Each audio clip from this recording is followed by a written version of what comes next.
right. Welcome back, world, to the Verbal Intercourse Podcast. Got your host, Nick Walker, back in the building with you today. Shout out to everybody that's been listening, supporting the podcast, sharing it, subscribing to it. Really appreciative over here at Verbal Intercourse Podcast.com. And today we got a special guest, Mrs. Charelle Thomas, all the way from Chicago, Illinois, and we finna have an amazing conversation about sex.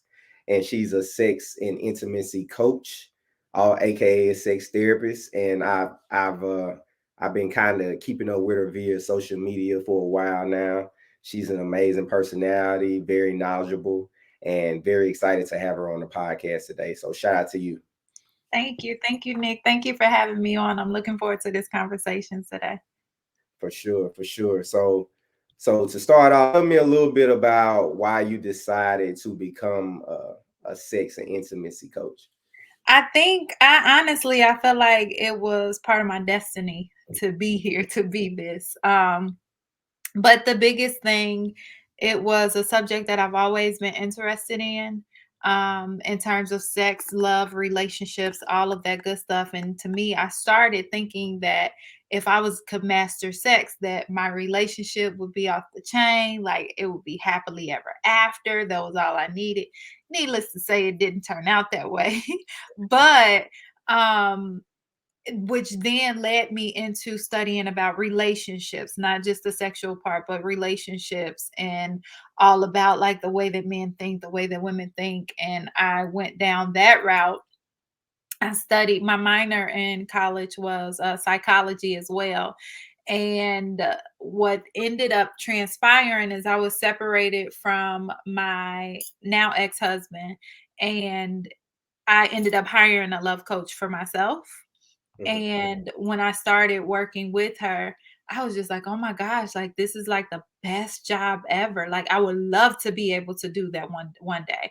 And that was after my first time like speaking with her. And then ever since then, like things just fell into place. I became certified. I actually still work alongside her. She's a celebrity love coach, Nicole Moore. So I do that as well as the sex and intimacy and stuff like that. But it was just my background, the things that I studied in. It was a topic that I was always interested in that basically led me here to where I am today. And I'm very passionate about it. I love it. I would rather have sex than food. Like if I could live on that Wow. for the rest of my that's, life. hey, that's what's up though. I feel like it's very important for people to really enjoy what they do. And I can just tell about your videos and how knowledgeable you are about the subjects that you really enjoy what you do. So shout out to Mhm. you, and we're gonna get right into it. Let's talk about sex, like Salt and Pepper would say. But so verbal intercourse, that's the title of my podcast. And I feel like, in this particular instance, it's kind of like a double entendre where, me personally, I look at verbal intercourse as basically, having something good to say, having something that will illuminate your brain, make you think or whatever. I feel like when it comes to relationships or sex or whatever, verbal intercourse has a different meaning, you know. And I wanted to ask, how important is it to provide that proper verbal intercourse or communication prior to a sexual intercourse?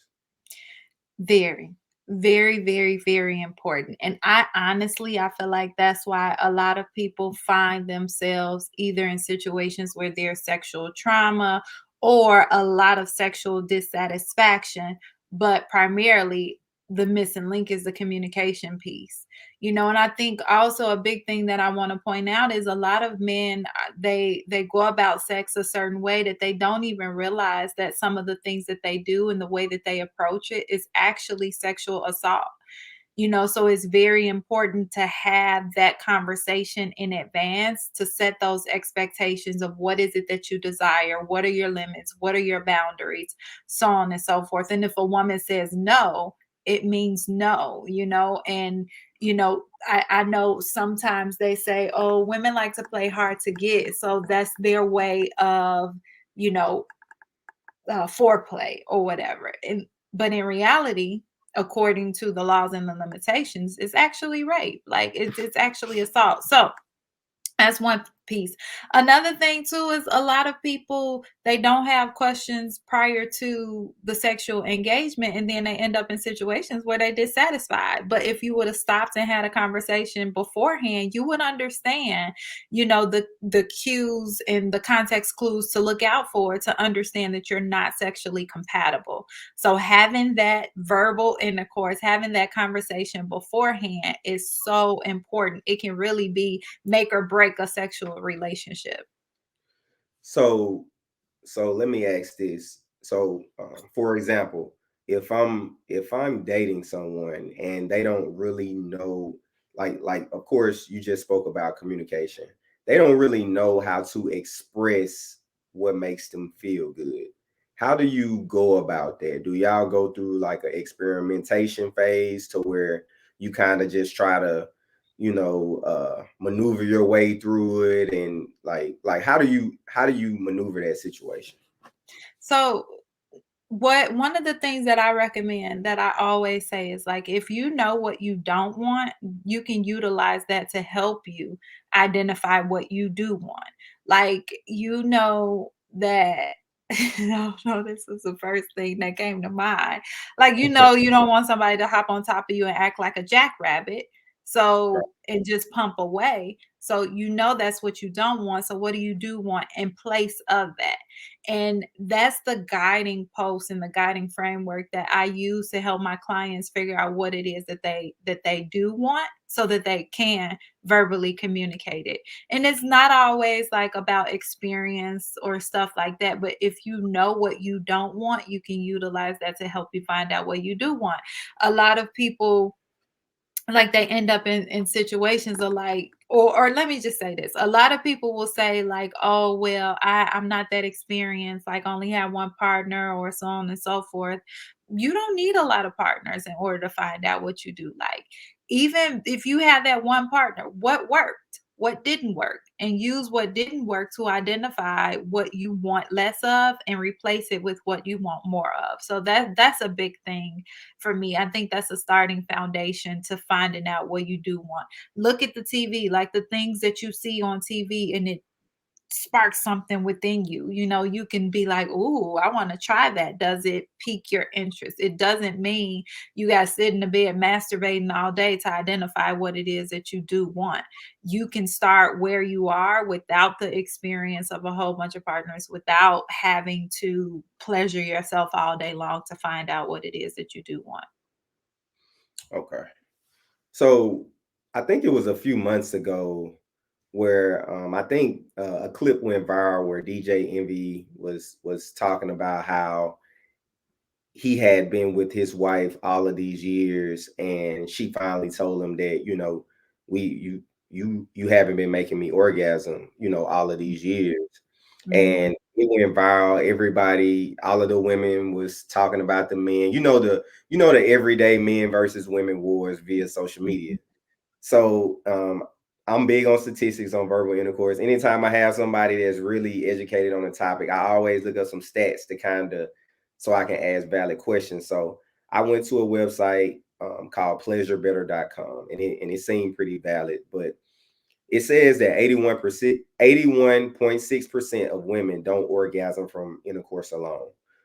But 95% of heterosexual men usually or always orgasm during sex. Mhm. So I wanted to ask what is the reason? Because I'm a man, so I totally understand that it's really not that hard to make a man orgasm, to make Mhm. a man nut. It's really not that hard.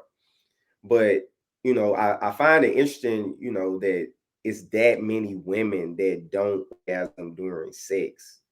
So Mhm. talk to me a little bit about that. Like, is it a biological reason, or is it just, are we not listening, or like what is the reasoning for that? It's a combination of things. It's not just like a one size fit all. But yeah, it's first of all, let me go back to the clip about DJ Envy. Like, she was actually faking orgasms, right? Faking, yeah.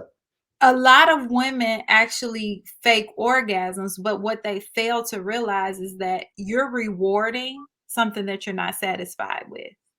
Like you're faking an orgasm to act as if you're enjoying it, and that's what you're communicating with your partner, that I like what you're doing, although you really don't. Like you're faking it.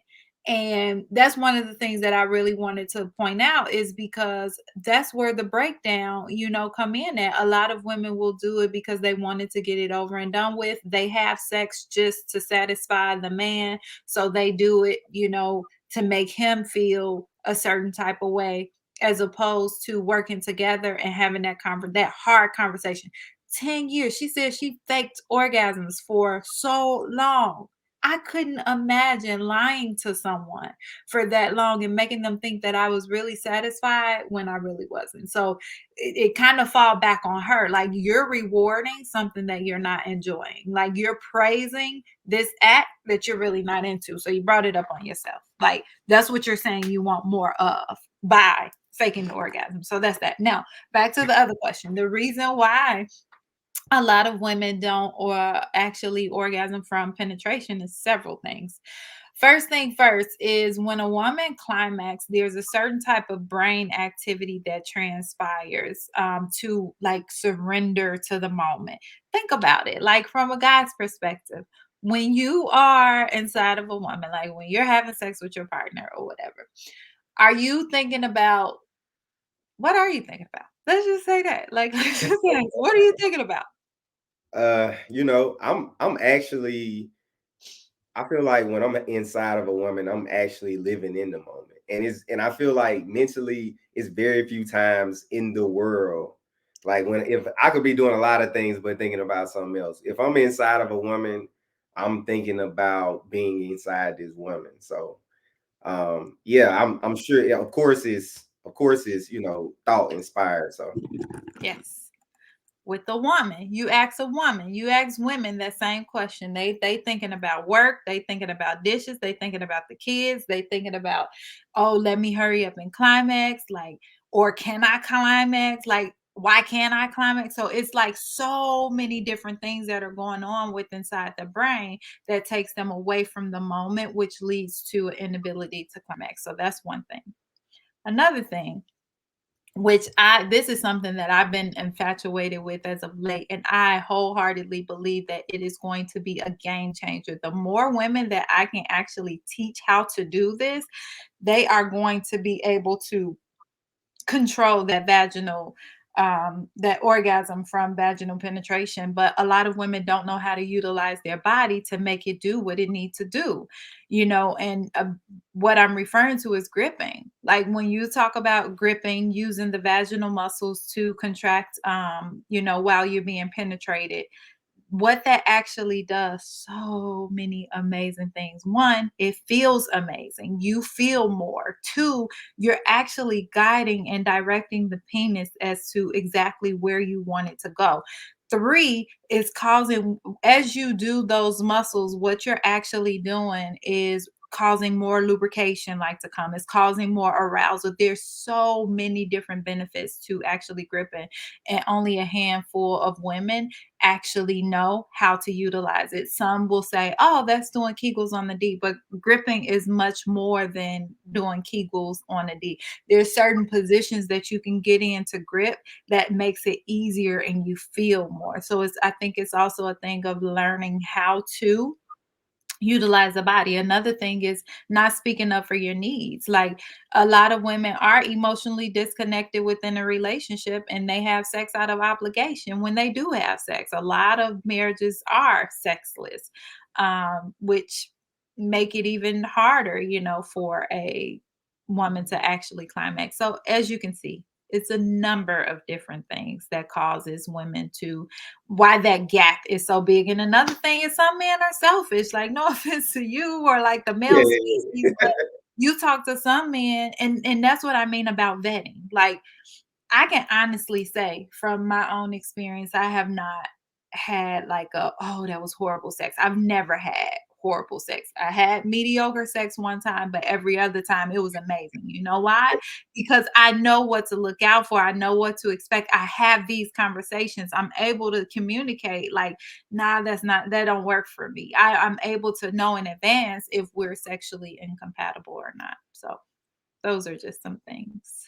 So and I also wanted to ask the age old question: is it the size of the boat or the motion in the ocean? Like No, no, it's not. no, no, So, not the size. Now let me not be biased because some well endowed penises, it makes it easier, for you to actually achieve that, especially if a woman is not, familiar with gripping. But that's the crazy part, right? Like certain orgasms, so squirting, right? Let's take squirting for example. If okay. you're working with a guy who's well endowed, and use that very big, it makes it harder to actually squirt if he doesn't know what he's doing. If he's just in there and he's, just going and going, you talk about the motion in the ocean, it can feel good. But when a woman actually squirt, what actually happens is her body contracts and it repels the man out. So the bigger the penis is, the harder it is to repel out. And when that penis come out, that's when the explosion happens, most of the time. Not all of the time, but most of the time. But if he doesn't do that, like if he's well endowed, he's very big and he's staying in there doing his thing, it make it harder for her to squirt. So it's not the size. A guy now, if it's a micro penis, that's a different story. That's a medical condition. Like I can't say that. I don't have enough evidence or scientific studies or research to be able to say like, yeah, they can still do something. But about 4 inches, yeah, you can make it happen between 4 and up. Like, yeah, it's just about knowing what positions work, knowing what strokes to do. There's some people just go hammering away. Like, no, switch it up, like different strokes, like figure out different strokes for different folks. But figure out like what works for her. Pay attention to her body, see how she's responding. Same thing with the man. See what feels good to you. And the same thing like with the woman, there's different positions, different things that she can do, lift her hips, putting a pillow underneath, different things that would enhance the experience as well. So to kind of go back to what you said, we kind of you kind of talked a little bit about gripping, and you talked about certain positions anatomically work better for gripping than other positions. What would you think a woman being on top, would that be one of the main positions that gripping would work really well for? It's actually harder to grip on top than Okay. some other positions.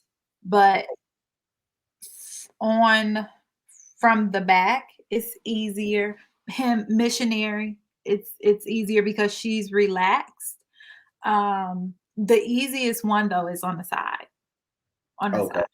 Yeah, because everything is relaxed. So it's harder up top, but it can be done. It can be achieved. So it's not to say that no other positions will work, but the easiest one in gripping is when she's laying on her side. Yeah, I feel like as a man, growing up, we of course we aren't literally taught these things, Mhm, how to be intimate with a woman, especially in a place like Mississippi, you know what I'm saying? mhm, The mhm. Bible Belt. But I feel like this information is very necessary for men because uh a lot of us we trying to break away from generational curses, trying to become more intimate with women, more emotional with women, being able to express ourselves physically and mentally and communicate better. And I think this conversation is like very important for this platform. So once again, I want to thank you for it. Yes, you're welcome. Thank you for having me. Yes, ma'am. So yeah, so I wanted to bridge into my next convo. Well, next question. A lot of guys, I see a lot of women. They're bringing out the toys, by themselves, and a lot of guys they don't like the toys. I seen a tweet a tweet the other day that was basically saying that if you need rent money, go ask that Rose toy. You know, And the rose is become really popular. I've never used toys in the bedroom. I just haven't done it yet. Mhm. I've used probably I've used I've covered up eyes and stuff like that, but I haven't used like toys or whatever. So talk to me a little bit about toys. Why should men be more comfortable using toys with their woman? And some places where I could look and be like, okay, maybe I can try this with my woman or something like that. I feel like this gonna be a womp womp moment Why you because say that? I do not believe in toys. Really? I props and stuff like that, yes. But the vibrators, the rolls, the dildos, all of that for several reasons. One, a lot of those are made with a lot of toxins with Mm, them. Like if you look for the ingredients that are, the materials that they're made of, it includes a lot of toxins and you're putting it on the most delicate part of your body. That's one reason. That's a big thing. And a lot of places will not disclose what it's made of. So you have no idea what you're actually putting in your body, is one. Another thing is, have you ever heard of the dead vagina syndrome? no. Uh-uh. Mm. Well, what actually happened is a toy. I wish I would have known. I wish I would have had them out. But I could actually show you where I place it and you can see like how powerful it Mhm. is. So when you have something that's hitting like that on a delicate area Yeah. over and over and over again, eventually what happened? Like you need something more powerful until eventually you don't feel anything because you damage the feelings in the nerve. This is like a Mm, lot of information, but I'm gonna put it out there. I'm gonna say it anyway. So with the rolls, what actually happened is you can take it and you can attach it like to the body and it does its thing, right? right. Lowest setting, I couldn't even take it on my body. But that's the difference between someone who doesn't use toys is so much more sensitive. You don't need all of that. So in Mhm. my mind, that's the reason why I don't really do or encourage toys. And that's my opinion. It's my biased opinion. So I'm not if somebody is listening or watching, I'm not saying stop using your toys, like all of this. Just be mindful of it and pay attention. Like when you start using those vibrations, eventually you're gonna need something stronger. And I work with a lot of clients who come to me, I can't climax from, my man. Like I need a toy. They have to rely on that. And why? It creates that neural pathway within the brain that this is how you get off. This is how you should receive pleasure. So, me personally, I do not recommend those kinds of toys. Like, think about the marketing, powerful, hammer, like all of that. Like, I don't know if you've Yeah, seen this right. meme where it say, when women wonder why they can't climax from a man, and then you see them with the whatever machine Yeah. that is, and they got it in between their legs. It's one of them powerful machines that break up concrete. But yeah, like don't even compete with that. I just personally don't think that it's necessary. And why bring toys in the bedroom if you haven't even learned how to master the basics? Like that's another thing that I believe. I could see that if you explored everything, you've done everything, then okay, you want to try this. Okay, try it. But so many people jump into let's bring in toys or let's bring in another person when you haven't even touched the surface of what you're capable of between the two of you. So, what I would recommend feathers. I would highly recommend feathers because that's that light sensation. It heightens the arousal, all of that good stuff you mentioned about blindfolds, those kinds of things. Look, whips. That won't hurt. Some of that. And then like I don't know if you guys seen like that. I wish I should have been prepared, okay? Because I have it across the room, but there's this like little device that you connect to the legs or whatever and it spread them out. It's like a leg extender. You can Really? use that, flip them over, different things like that. So I would recommend like tools and props and stuff like that, but not the vibrating toys or not dildos or anything like that. Okay. Okay. Yeah, that's interesting because I definitely thought you would have been somebody that was like, yeah, you could use this toy, this, that, and the other. But I definitely feel you. And I think that's why I subconsciously have never used a toy because I just was like, why would I use a toy when, this could happen without a toy? And Mhm. and, and I also like once again, I didn't know where these things, where they come from. I'm like I don't even like using any type of like lubes or nothing like that because that's just like weird to me. You know what I'm saying? So so yeah, that's very interesting. I did like the blindfold because like you said, it's taking away one of my senses, so it's heightening the sensation in different Mhm. areas. So yeah, that's definitely cool. Yep, So yep. And we're don't gonna discriminate against the lubes. Just find a good lube. Now, the reason why I say this is because something that you guys may not experience because you are a man. Like sometimes you just want to jump, like sometimes the mood calls just to jump right into it. But with the woman, our body need time to warm up. Like you guys, y'all just get hard, like you see something exciting and you're just erect. But for a woman, we need that other kinds of stimulation to sometimes get things going. Not all the time, but sometimes. And that's why I say, like, don't discriminate against the losers because it can help in those moments where if she's not fully aroused and you are, where you just want to get right into it, because otherwise it can cause pain when you just trying to go and her body is not warmed up.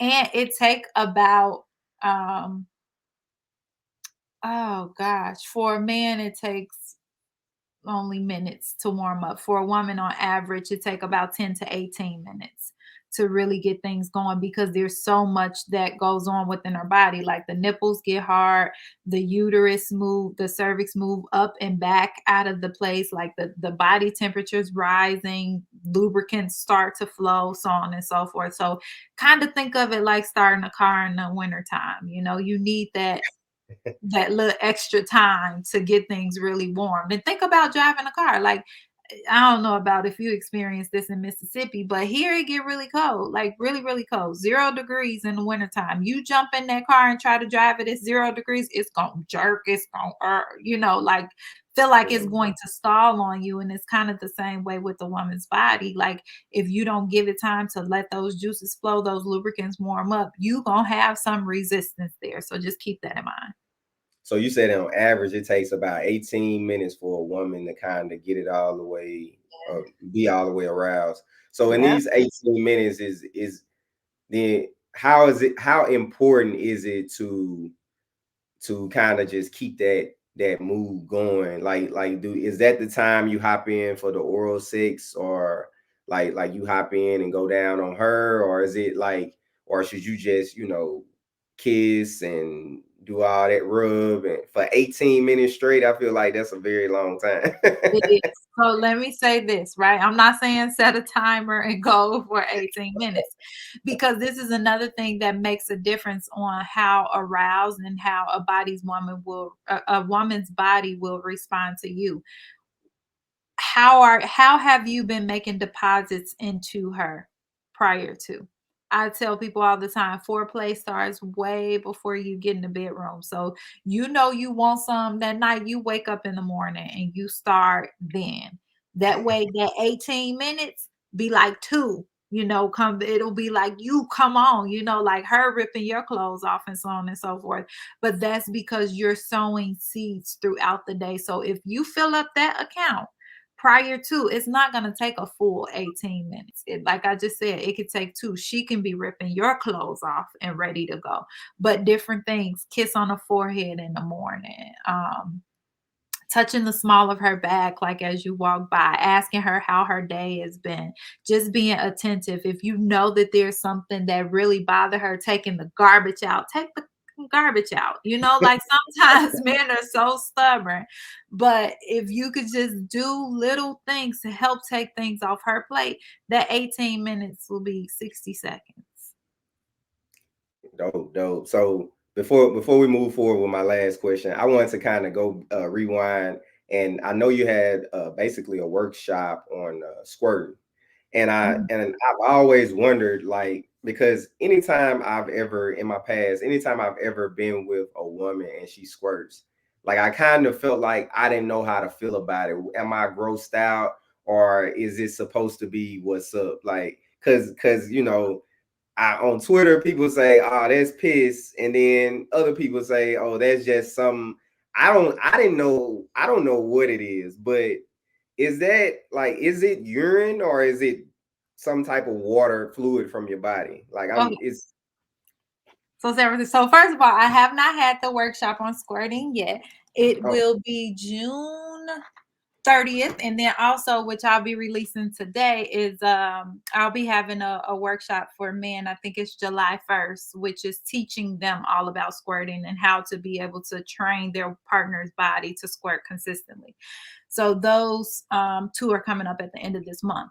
But in regards to what actually transpires with the woman when she squirts, so I tell my clients all the time, you think it's pee, go empty your bladder before you even get going. What mm, actually happens if when there's certain arousals and stimulations that take place, liquid forms, actually fills up the Skene's gland, which is located behind the bladder. mhm, So the more she's stimulated, the more she's aroused, the more she feels different sensations. Kind of think of it like me pouring liquid from one bottle into another. And it's filling up the Skene's gland. What actually transpires is when it gets full and when it's like to the point where there's so much pleasure and so much secretions and so much liquid, it actually gushes out or sometimes it seeps out and it comes through the urethra, the same hole that the pee comes from. So what actually, that's why in some studies you'll see that they found urine in it. Some studies it's just a clear liquid. But of course, if you passing through that same pipe, you passing through that same street, like you gonna push out some of that if it was already there. However, the source, it comes from the Skene's glands. It's not coming from the bladder. It's not pee. It's not any of that, and it is produced from that the stimulation. That's what actually fills it up. okay, okay. I think I had read about it, but at the same time, it makes a lot more sense when you actually told about it. And Mhm. yeah, I didn't know whether to feel grossed out or whether to feel turned on. I felt like I felt turned on, but Mhm. at the end of it, I'm just like, I don't know. It's like it keeps coming, it's all on my legs, and I'm just like I'm like, what's That's your going on? reward. Right, That's your right, instant gratification. Enjoy right, it. right, right, right. Okay, okay. And let So me also say, like you guys, as from a male's perspective, like I used to talk to my ex-husband about this all the time, asking him like how does it feel like when he climax and so on and so forth. Like he says it feels like an explosion going on, like fireworks going off in his body. When a woman squirt, it's like that on steroids. It feels like it's like 10 times. It's like an out of body experience. Like you just forget where you are for a moment. And then when you come back to reality, it's just all these like tingly like feelings of like bliss. So imagine that. Like why cut a woman off from having that type of pleasure and knowing that you're the source of that pleasure. So have at it, enjoy it. Look at it like it's instant gratification. Look at it as confirmation of the work that you just did, that you just put in. okay, okay. So yeah. So And I guess I did my thing that time. exactly. One thing I can say that also makes it easier as well, making sure you have a waterproof mattress pad. Also making sure that you have towels in place depending upon like how much she squirted and so on and so forth. But you want to make sure there's proper coverage because you don't want to deal with that headache afterwards of damaging, furniture and all of that good stuff. Right, right, right. Okay, okay, cool, cool. So this gonna bridge me to my next and final question. Um, I've been doing a lot of research. I'm in a relationship, and I'm trying to bridge their way into marriage and stuff like that. But I've been reading a lot about married couples and how they don't have sex after they get married. It's like, and I got homies that's married. Of course, I wouldn't put them out there, but like everybody talks about it. When you get married, you ain't gonna get sex like that. So Struggle. talk to me a bit about that. How does that happen, and what can I do to prevent it in my own life and stuff like that? So, how does it happen? Again, this is one of those things where it's a number of different things that happen, like schedules change, hormones change, um, like when you get married, move in with the person and you guys have life, like life happens, so it takes away from the desire to actually have sex, and even if the desire is there, sometimes it's the schedule, sometimes it's the stress, sometimes it's, oh, I got to handle this, I got to handle that. So the number one thing that I say is make sure you prioritize it, is one, first and foremost. Another thing, number two, a lot of women, they go into a relationship and they share it all day long, like anytime you want it, Johnny on the spot, the best, trying to attempt to make it the best that you ever have. But that's their motivating factor for sex. Like, it's not like, oh, I'm getting pleasure from this, but it's more out of obligation, like, oh, let me do this so I can get him, so I can keep him, so he can choose me and marry me. But once that is achieved, then it switches to, oh, okay, I got him, I don't have to do that anymore. But think about it like this: if it was pleasurable for a woman, like to the point where she felt the many benefits of having sex, do you think that so, like, say this is her favorite party or whatever, her favorite place to go, right? Mhm. And all of a sudden you say, okay, do you want to go to the grocery store? You want to go to your favorite store? She's going to always choose her favorite store because it brings her pleasure.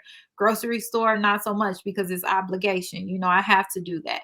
Same thing with sex. Like, if men would put in a little bit more effort to make sure that emotional connection stays open, and also make sure that when they do have sex, it's pleasurable for her, not just him getting off.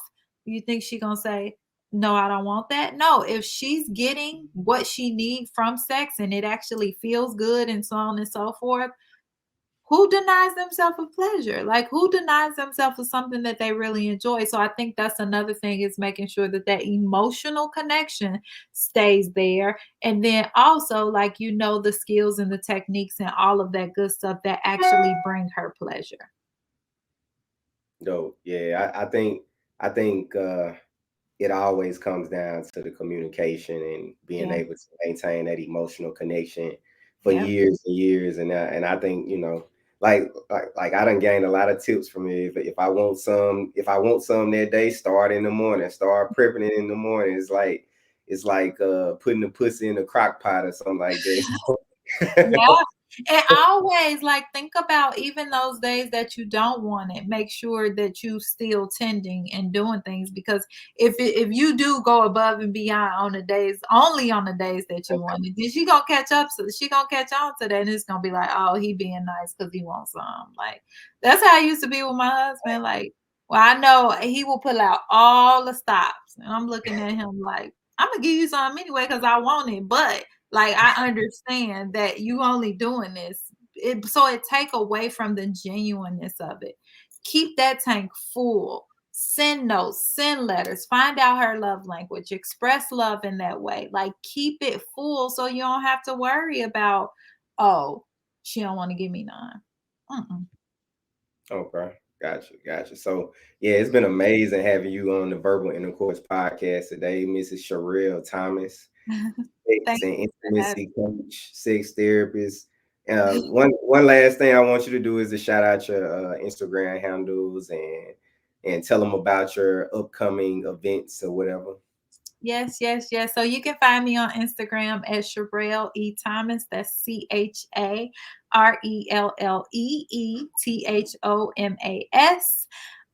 Yeah, I would love to have you. I would love to entertain you. I would love to connect with you. So please make sure you follow me on there. You can also find me on YouTube under Charelle Thomas as well.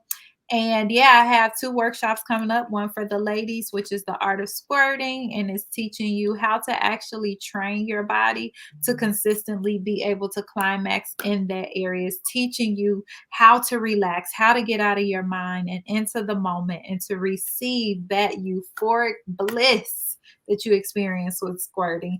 And then also the art of squirting men's edition, where I will be going into detail teaching the men different techniques, the strokes needed, the type of stimulation that's needed, and just learning exactly like what it is, how to prepare for it, and also how to train your woman to experience that bliss consistently with squirting. Hey, that's amazing. That's amazing. Everybody tune in to Mrs. Charelle Thomas. And remember, the purpose of the Verbal Intercourse Podcast is to provide a safe space for millennials to express their opinions, to gain insight, and to be able to explore their environment. And we out. Peace. Everybody stay safe.